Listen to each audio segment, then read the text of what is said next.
As a hardcore gold prospecting enthusiast, I thought I'd spend the week reliving my 1850s dream, using a rocker box to extract gold, until I realised back then, you can still get away with murder. I've really made him angry. I've really made him angry, because this is the song that never ends.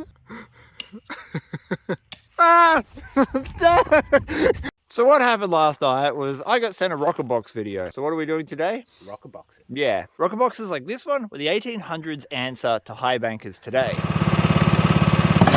You needed no running water to operate them. They have a classifying system, and underneath that classifying system is what's called an apron. That catches your gold primarily before the rest of the dirt travels down a sluice run that only gets cleaned out every so often. And these little tools were an absolute game changer on the gold fields, especially in places that had limited water. The operation of a rocker box is super simple. You put a scoop of dirt in the top hopper. You fill your ladle with water. You pour the water over the dirt in your hopper whilst rocking the cradle. The rocking action helps settle all the gold into the matting, and the water washes away all the light material. There is a reason my second channel is called Spun Engineering. I give to you my ladle, crafted with the finest electrical tape. You can get yours now on my website for only $199.99. I did some test panning at the start of the week and I actually found this section to be quite rich. Wow, that black sand is coarse. Look at the gold. Every pan from the lower end of that gutter is loaded. And because there's not a lot of gravel here and I want to have some fun with the rocker box, I thought it would be the perfect opportunity to process it. One scoop of dirt.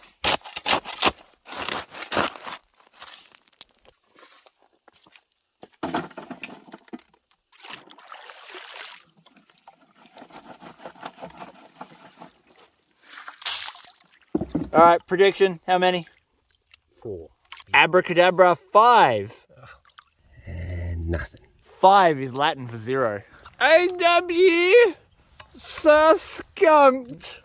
Oh God, oh God, oh God.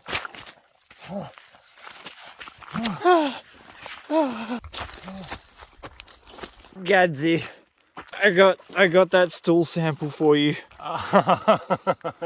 Oh, I'll take it to the lab right now.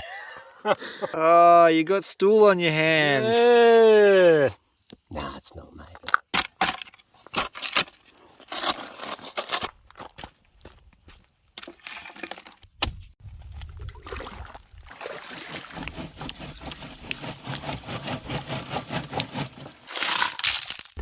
For the super authentic feel, I'm using a steel gold pan today. And I kind of want to know how well, if at all, this apron is doing at catching gold, because I've never used one in the rocker box before. We haven't run heaps of dirt, only about 10 or so hoppers full.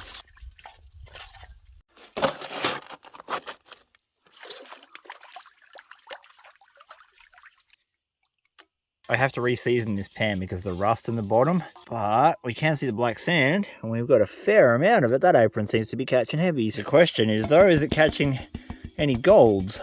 Oh yeah, there's gold in that.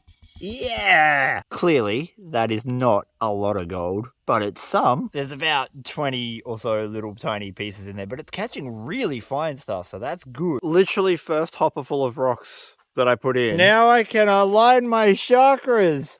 Woo! Yeah! Oh, I'm not usually the one that ends up finding the chakra aligners. That looks like a smoky quartz to me. That is pretty cool. That is going to go on the tumbler. For those of you wondering about the chronology of this video, it's still winter and it's hot enough to have to bring out my smog. Slight problem, I took a test pan out of this hole. The gold on top was great. The gold down the bottom, not so good. But I also know that all this really shallow bedrock here is covered in about 20 specks of pan dirt. So we're just going to scrape all of this up. Leroy Jenkins.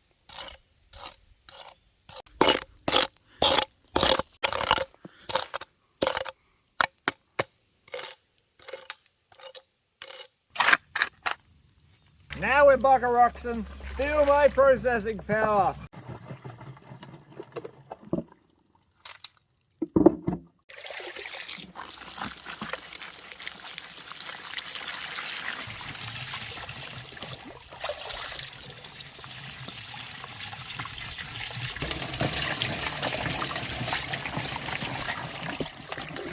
I was really hoping that the gravel over there was going to have a lot more gold in it than it ended up having. So we scraped the surface of the bedrock where there was some concentrated pockets of gold. And now that they're all run through, it's time to clean out. There's no point continuing processing dirt that doesn't have too much gold in it. Rocker boxes, you really want to be running some dirt that has a decent spec count in it to add up to anything.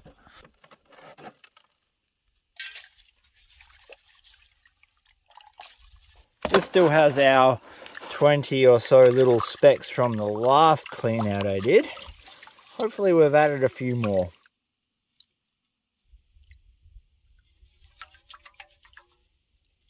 Oh, I'll put a little bit of clean water in it so we can actually see what we're doing. And remembering that this is only that top apron. Did we catch a shot? We caught a shotgun pellet.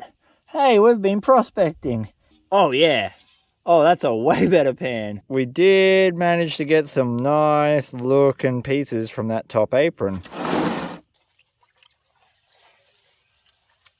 I love panning in scum water. It's so therapeutically good for your soul. Everything takes that little bit longer when you're using a steel pan. It's steady as she goes. Again, steel pan, rocker box, you're an enthusiast. You're definitely not out here to process a whole bunch of material. I didn't run that much, maybe, I don't know, 4 buckets worth of dirt, and hopefully we got rewarded with some gold. We did. Look at that. Man, that stuff is fine. Gadsy, is that a lot of gold? No. Not me. Ah. And then the rains came. A lot of rain. Finally got using the rocker box out of my system. And today I was going to go to a new spot where I was finding coarse chunky gold, but alas, it's thunderstorming. Therefore, today we shall make jerky. Back in the day, it was all about preserving the meat so people could have some form of protein on long journeys, or preserving game they killed in areas where the food could spoil. I'll be using a boneless leg roast, and we're going to pop that in the freezer to make it easier to cut. First, we have to actually create the marinade. This is what I'll be using, and you're going to need about this much of all of them. The whole purpose of jerky is to preserve the meat. That means you've got to make it as inhospitable to bacteria as humanly possible, and your marinade is part of that. Things like salt kill the heck out of bacteria. You really want nitrate-loaded salts because nitrates kill bacteria in the long run. But regular salt will do fine for short-term jerky. This jerky's not going to last more than a couple of days. Because I'm going to eat it vigorously. Whisk. You're going to want to get your sharpest knife. Now, this should have been in your freezer for an hour or so. It makes it a little bit easier to cut. I will be wearing gloves simply to help cut down on bacteria. We will not be needing any of that. Fat is the killer of jerky. It can go rancid really quickly, so we want to remove as much of this as possible. Some of it's going to pull off, some of it's going to cut off. Take your time to trim it down. It is easier if you just buy a leaner cut of meat.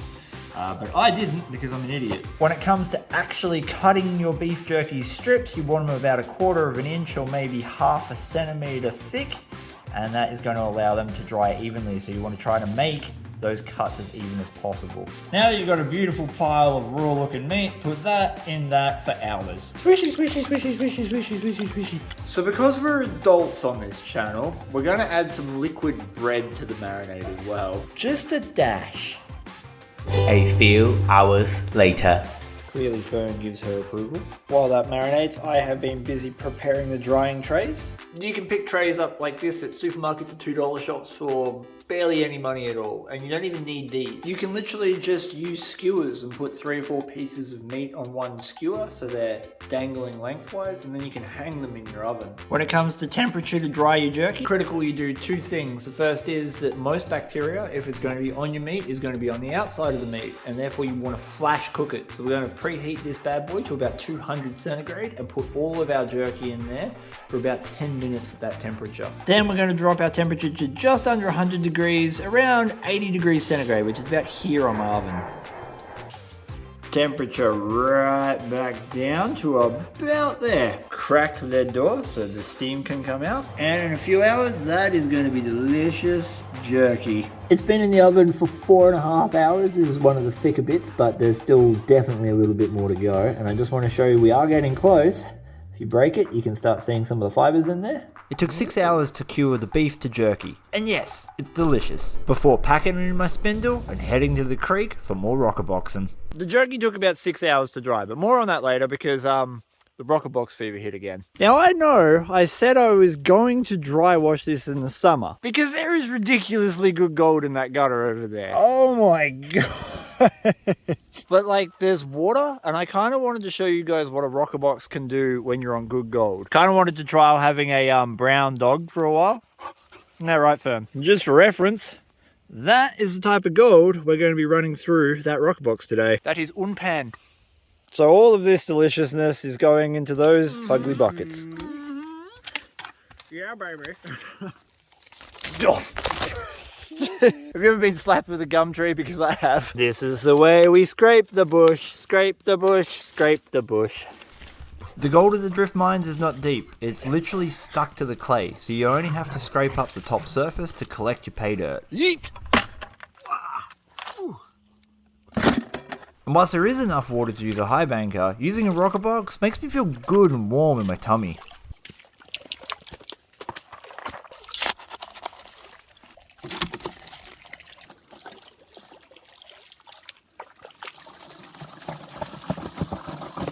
Is using a gold cradle easier than panning? No. But is it faster? That's debatable. The advantage that this gives you is that you don't have to physically work the whole time you're using it. Sort of like a high banker. You can start and you can stop and you can go at your own leisure and you don't have to clean anything out until much later. Which means throughout an entire day, you get more done. But does it make you feel like an old timer? Yes. By the end of the day, your back will be sore and you will be thinking you are 400 years old.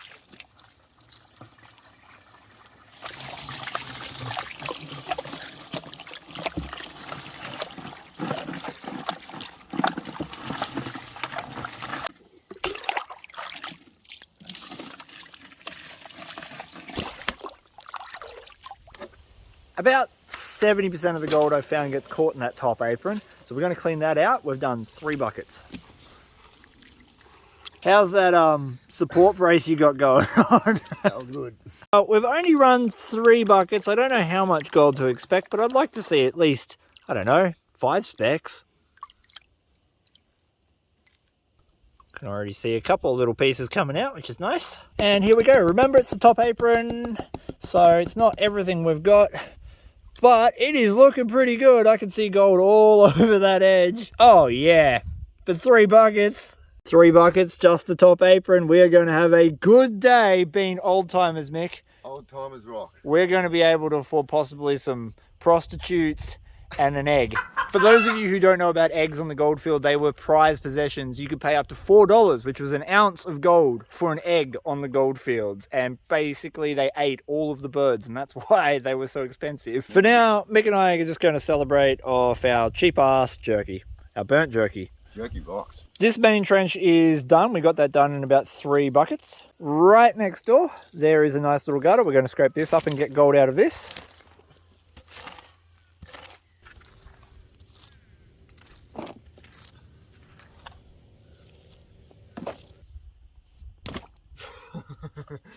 Okay.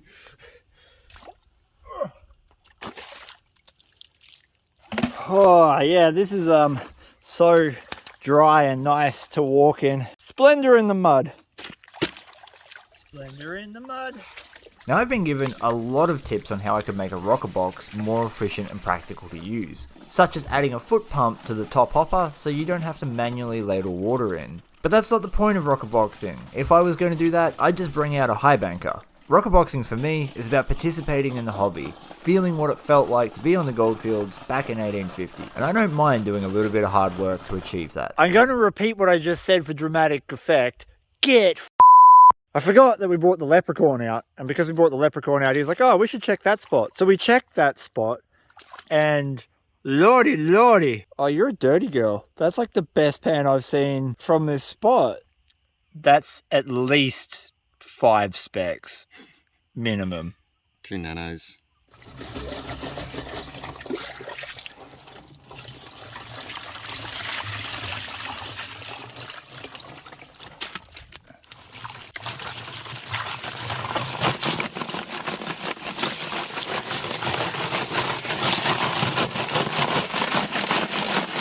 That is a pocket of cassiterite. Wow.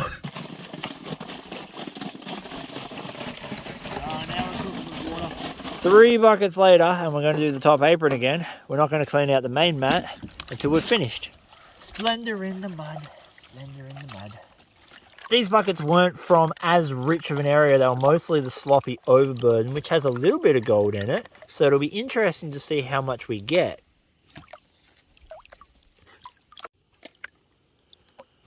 I don't believe it's going to be as rich because, as I said, it was sloppy overburden.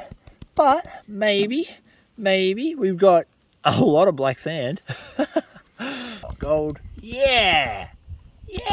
Not as much, like I said, but still not bad. If we can get down to the gravel layer, we're going to see a lot more specks than that from 3 buckets. So because the weather is being really temperamental, it's like hot and then it's really cold and then it's raining and then it's not raining and everything is sloppy. And I have old man back and Mick has old man back. These are going to be our last 3 buckets. But we're coming back here with dry washers and other things anyways. Don't worry. Took a little sneaky pan out of this very tiny erosion gutter here. 1 scoop, 20 specks of gold. 3 buckets from that should add up pretty quick.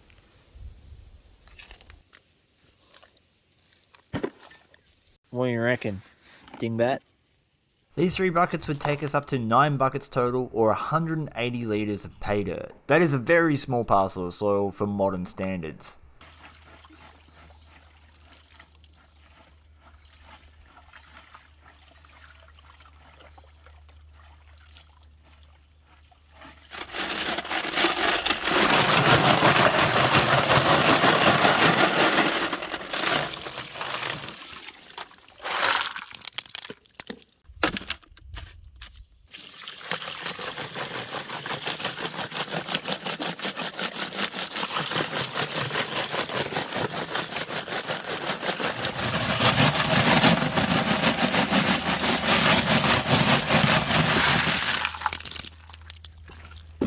Yes, it loses gold and it's kind of slow and clunky. But by God, is it fun. For the authentic feel, we'll break out the steel pan for the apron.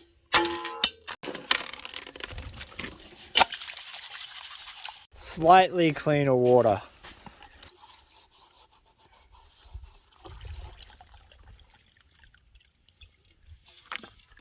Well, the apron is looking good. That is some coarse tin. It looked promising, that gutter, so I'm going to hold out hope that we're going to get a nice smile of gold, especially with the size of the black sand that's in there. Then we're going to clean out the main mat. Yep. Oh, yeah. 3 buckets, that's pretty good. 3 little buckets. Beautiful. But we've done 9 buckets total, and we haven't cleaned out the main mat once, so I want to know how much gold's in that.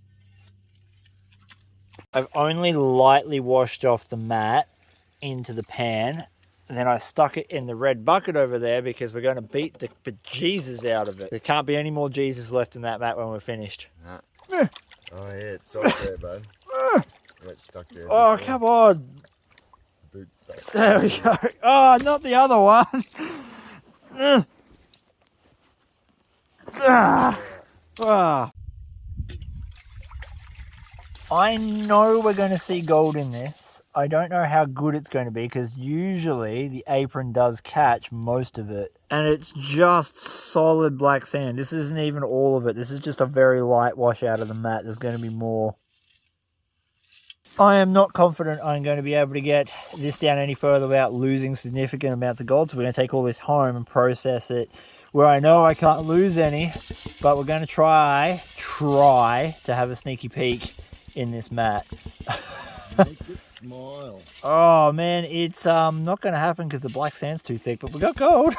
All through the black sand. So we're going to have to use a cleanup sluice at home to get all of this gold out. But look at it. Look at it.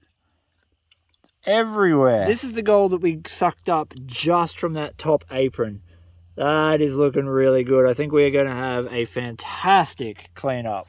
Even though we just spent the last couple of days in the 1850s, we're going to bring it up to 2022 and use a modern sluice box to clean up our concentrates. I've run our concentrates through a series of classifiers. This is under 50 mesh, this is 30 mesh, and this is everything over 30 mesh. We classify our material down to different sizes so that very small gold doesn't have to compete with very large pieces of black sand for space in the sluice box. For those who want to know, I'm using a Gold Rat cleanup sluice, running Dream Mat microcell matting, a Washington Beach Mining speed controller, an 18 amp hour battery, and an 1100 gallon an hour pump. To be or not to be? That is the question. I've done a thing here called preloading the bed.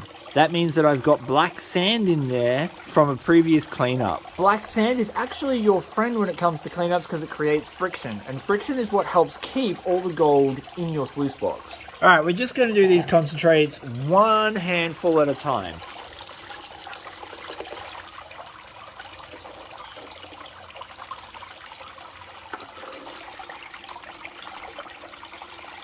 This is most of the 50 mesh gold run through.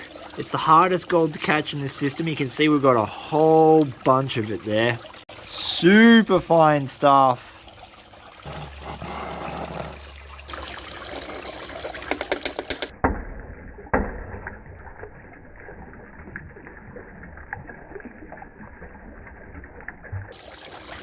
The sluice mat is looking real healthy. I am loving the gold that is in that. We've got through the 50 mesh, we've got through the 30 mesh, and we are seeing cells full of that yellow gold. This oversized stuff is much too big for those fine riffles, so we're going to pan it.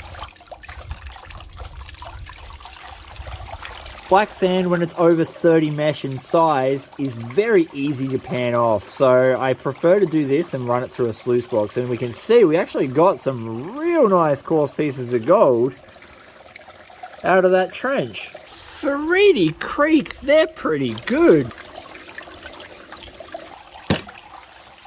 Would you just look at that? Who did these up so tight?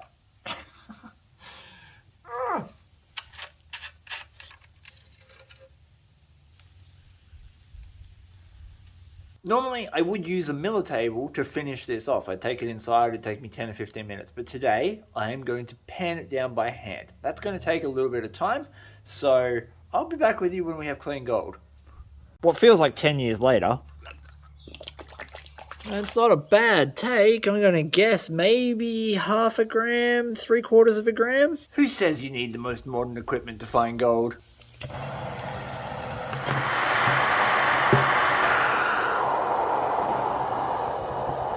While our little smelter is preheating, this is our gold all dried up, and I cannot wait to melt that into a little button. How much do you reckon there?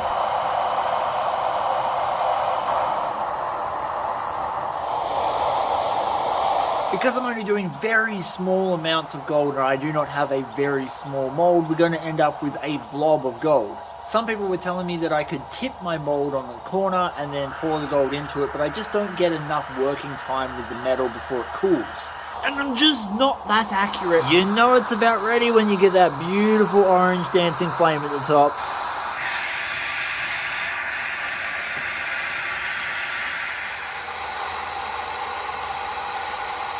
This is the real moment of truth. You got to grab the thing and then you got to go, oh, bloop. Oh, fell out. Woo, bubbles.